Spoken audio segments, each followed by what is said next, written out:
I just got back from South Africa. It's a beautiful country, but there are places there with terrible poverty that need help. And Africa is just the tip of the iceberg. The Middle East needs your help. Japan needs your help. Alabama needs your help. Tennessee needs your help. Louisiana needs your help. Philadelphia needs your help. The world needs a lot, and we need it from you. We really do. We need it from you young people. I mean, I'm not speaking for the rest of us up here, but I know I'm getting a little grayer. We need it from you, the young people, because remember this. You got to get out there. You got to give it everything you got, whether it's your time, your talent, your prayers, or your treasures. What are you going to do with what you have? I'm not talking about how much you have.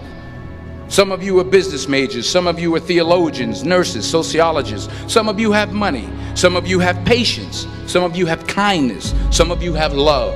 Some of you have the gift of long suffering. Whatever it is, whatever your gift is, what are you going to do with what you have? All right, now here's my last point about failure. Sometimes it's the best way to figure out where you're going. Your life will never be a straight path. I began at Fordham University as a pre-med student. I took a course called the cardiac morphogenesis. I couldn't read it, I couldn't say it, I sure couldn't pass it.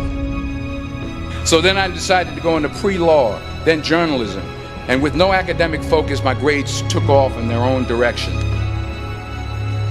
I was a 1.8 GPA. And the university very politely suggested that it might be better to take some time off. I was 20 years old. I was at my lowest point. And then one day, and I remember the exact day, March 27th, 1975, I was helping my mother in her beauty shop. My mother owned a beauty shop up in Mount Vernon. And there was this older woman who was considered one of the elders in the town. And I didn't know her personally, but I was looking in the mirror, and every time I looked at the mirror, I could see her behind me, and she was staring at me. She just kept looking at me. Every time I looked at her, she kept giving me these strange looks. So she finally took the dryer off her head and she said something I'll never forget. She said, "Young boy, I have a prophecy, a spiritual prophecy." She said, "You are going to travel the world and speak to millions of people." And in the years that followed, just as that woman prophesied, I have traveled the world and I have spoken to millions of people through my movies. Millions who up till this day couldn't see me, who up till this day I couldn't see while I was talking to them, and they couldn't see me, they could only see the movie. They couldn't see the real me. But I see you today, and I'm encouraged by what I see. And I'm strengthened by what I see. Because taking risk is not just about going for a job.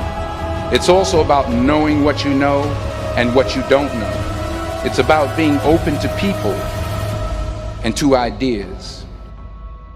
The chances you take, the people you meet, the people you love, the faith that you have, that's what's going to define you.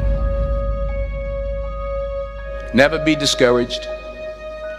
Never hold back. Give everything you got. And when you fall throughout life, remember this: fall forward.